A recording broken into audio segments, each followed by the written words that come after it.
What's up, guys? Today we're doing something a little bit different. We're out here at 310 West 42nd Street. We're gonna meet the owner of Bell Homes, Curtis Bellenot, right here in Savannah. It's a beauty. Curtis isn't here yet. Should be here soon.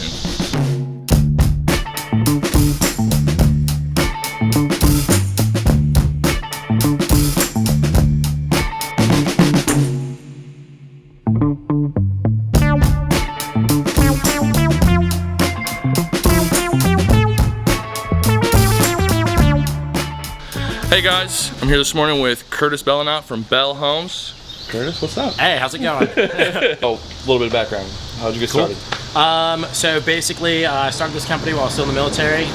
So I realized that I didn't want to do that forever, and this seemed like a great way to take my mechanical skills and move it into a more high-value situation. Yeah. This is our largest project to date. Oh, so, really? Yeah. Oh, so, dang, congrats. Yeah, it's a big one. I didn't even know that. So this one's 5,400 square feet. Okay. We picked it up from a wholesaler, and he'd been trying to sell this to me for a while, and I don't know if you look around the neighborhood, but it's not the best neighborhood, but it's 2 blocks that way. You're looking at, there's a shipping container, pizza place, food truck park. There is a small brewery. It's called the Starland District. Yep. Up and coming, super cool. Our unofficial motto is that we're making the hood good. Okay. So you know, it's always, hey, one street over, and we just kind of push the envelope. Right. So with this, the Hakeem had been like, hey man, I got this deal, and we walked through, and I was like, this thing's a piece. You know, it was bad. It was bad. It's full of crackheads, some drunks. It was just bad. It was originally as a rooming house, so every single room was individually rented out for between $125 and $175 a week. Okay. So at the peak, this thing was making like $16,000 a month. Holy cow. But it was owned by a slumlord who bought it from another slumlord. I mean, it was just bad. So he tried to he's like, hey man, I got this deal, and I looked at it, I go, well, it's a quadplex, but it's not there yet. Right. And then 6 months later, hit me up again. 6 months later, hit me up again. I was like, no, man, it's not there yet. And then I was reading the newspaper, and actually the old school newspaper, and SCAD had just bought a lot down over here. We can kind of go. Yeah, you can see it on I'll show you on Victory. So that whole block over there, so it's from Victory all the way to Barnard. They bought the entire block. There was a church. There was some empty thing, and then a liquor store that was just horrible. I mean, all hours of the night selling booze, crackheads there. I mean, it was bad. It was so bad. And I was like, okay, they bought it. I was like, I know that property is, someone's trying to sell this thing. I was like, what's going on? So we ended up getting it under contract for $233. Okay. For 5,400 square feet. So that's I mean, that's $25 a square foot. Yeah. I mean, dirt cheap. Yeah, you can't beat that. And it's roughly 1910 or so. Originally built as 4 units. And we looked at our budget, and going through it, we're looking at about $380,000 we're gonna throw into it. Okay. So a lot, what they call, if you're gonna do this is a hard money deal. Yep. And a lot of hard money people don't like that. It's called a lopsided deal, where the purchase price is a lot higher than a lot lower than the renovation price. Yeah. So basically, because they're lending on an asset, and they want to make sure that asset, if anything goes wrong, project goes sideways, I get hit by a bus, whatever, they've got more money in the land value as opposed to the renovation costs. Right. So I've been working with these guys for a while. Shout out to Mofin Lending. They've been fantastic, and they've seen the stuff that we've done. And he was like, yo, you know, this is a big deal. This is a big project. Like, we trust you. And went ahead with it. So the big thing is 5,400 square feet. Okay. But the way you got to look at it is we've been doing a bunch of 28 to 3,500 square foot properties. Yep. A lot of duplexes or single family converted to duplexes, because that's like the highest and best use around here. And so I basically just thought of it as 2 of them side by side.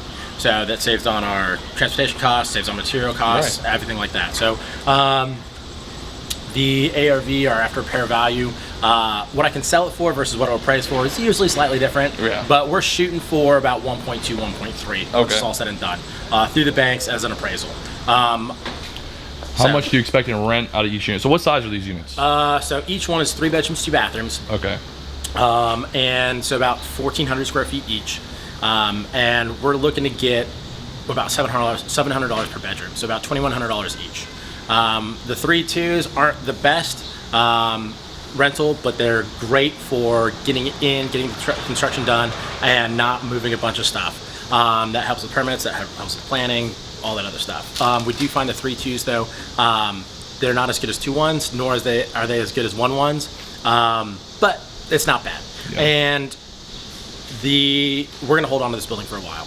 And as the life cycle of these properties, it seems to be going from, you have a big property, and then what they'll get done is done to rental grade for about 10-15 years, and then it'll go back to single family. So eventually, probably in 10-15 years, what'll happen when these things then get renovated, I'll move them back into single families, maybe do a condo conversion and have 4 units and sell each one of them off. Okay. And so that helps keep it as a 3.2, more historical, kind of goes like that. So. Okay.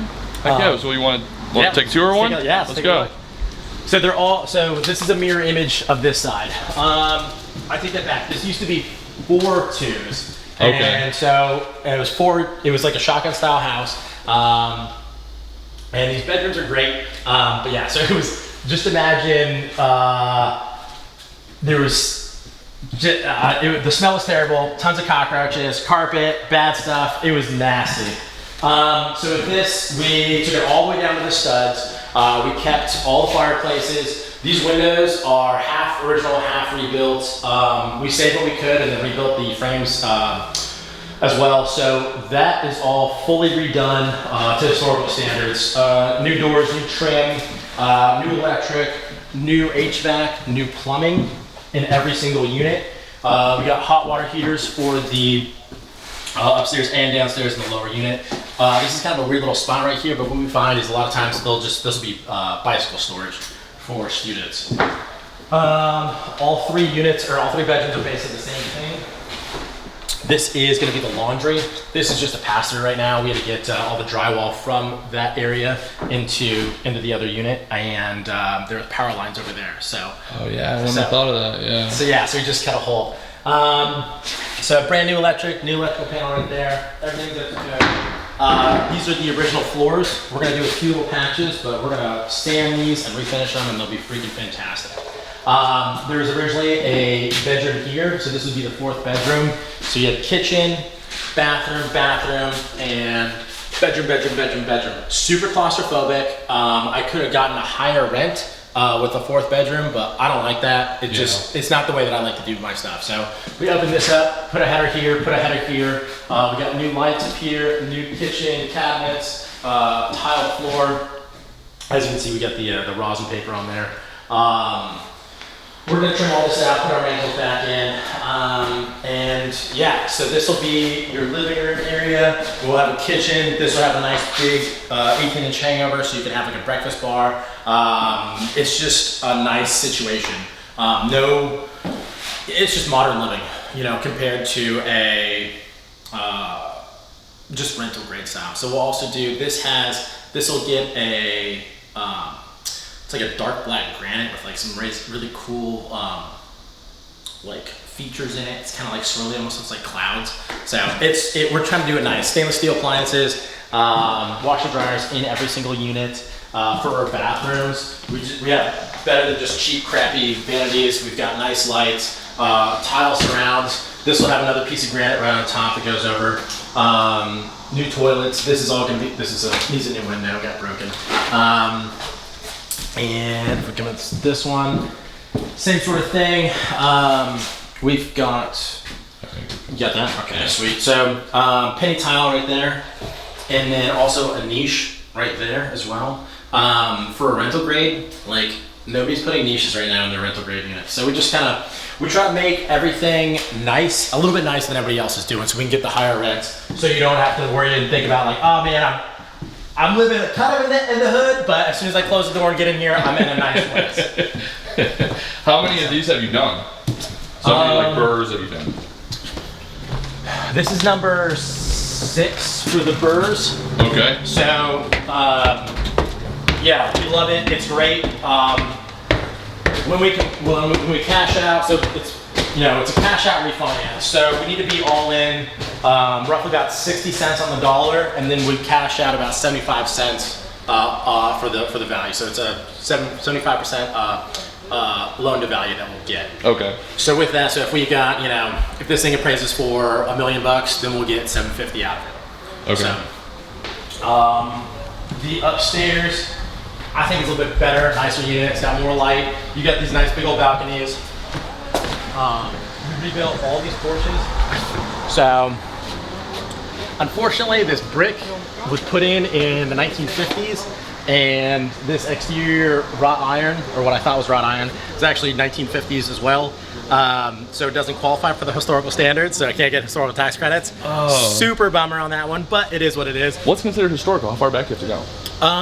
So it can be 1950s, but it needs to be contributing to the like style of the neighborhood. So it's kind of a weird thing. That? Great question. A bunch of people who went to SCAD who are now in positions of power. Okay. So shout out to Ethos Preservation, Rebecca Fenwick, I think. She's throwing in another application for another one of our properties for the historical tax credits. But yeah, so you know, with that, sometimes like you can't open up headers. You want to keep like a lot of these Victorian homes. They had doors between bedrooms, so that in the summertime, without any air conditioning, you can get the flow through all the way through there. I don't like that, so we take them all out. So that also doesn't qualify for the tax credits. So it's always a fine line, and it's a case by case basis for a lot of the stuff. Okay. So we haven't gotten any yet, but it's on the radar. We're trying to get them because they're very valuable, and you can actually sell them. So was it you that was telling me about Michael Dell's? Oh yeah, Michael Dell's company. Yeah. Okay. So he makes so much money that he just has a company to go make those tax credits, so he doesn't have to pay a bunch of money. So you're next level. You're trying to get up there. Yeah, exactly. Yeah. That's kind of cool. Hey, it's one of those things. Everyone's got mentors. You know what I mean? Everyone's got goals and ambitions. Wait, Michael Dell's your mentor? Huh? Michael Dell's your mentor? No. I was like, no, but I mean, just wait like, a minute. you know. I was like, what do I not know here? That's crazy. No, I wish, but there's, you know, it's 1 degree of separation now. Yeah, So yeah. because so these windows have been rebuilt. You can see some of these new pieces of wood, and yeah, we rebuilt all these porches. We just sisted in this tongue and groove. It needs to be caulked and painted. We've got a bunch of projects going on. I bought too many projects, and so now we're just kind of running a little bit behind on this one. But this one should be done September 15th, and it's August 18th now, so we got about 30 days, and we'll knock it all out. What else we got? Do you guys do all the work in house? What's that? You guys do all the work in house? So you just met my plumber, Joe. Yeah. So we outsource the plumbing and we outsource the HVAC. Everything else we basically do in house. So Okay. I get my own electrical. We do all the carpentry. Take the back. Sub out the granite because granite's just kind of a pain. And yeah, I guess that's about it.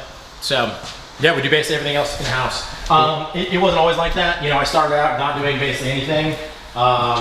And it just kind of, after dealing with a bunch of people, you know, and just being like, well, he's charging me X, Y, Z, I think we can do it. So we definitely, like, I subscribe to the idea of if you have like a nice little spot, you like find your niche, and just work that area again and again and again. Like the one thing. Yeah, the one thing. Yeah, exactly. Like this area, like we do big Victorians, craftsmen, all built between 1890 and 1930, and we turn them into rentals. And we find that we can get extremely good appraisals. We know a lot of the problems already. We know what we're gonna fix, what we're not gonna fix. And we're now getting into a certain point where like I don't buy them if they're like almost there. Like we're looking in for really bad properties that we can take all the way down to the studs and go all the way back in, because like once we do all that, you don't have to worry about it. So the lifespan for these wires is like 80 years roughly. For the PEX, it's looking at like 50 to 75 years. I'm gonna be dead by the time that I have to redo all the plumbing and electrical on this thing. And that's kind of what I'd like to do. It's just like, hey, all that stuff's done. The tile is gonna go out of style. The cabinets are gonna go out of style. But all these other things, all the main things are gonna be there forever, for at least for my lifetime. And yeah, that's the way I like to do it. It's like, what's that, hallmark of a good society is when old men plant trees that they're not gonna sit under. Yeah. I like that. Like that's, because the people who built this, everyone who built this, who worked on this back in 1910, they're all dead, And so it's like kind of honoring them to take all their hard work, keep what we can, and renovate the rest. So.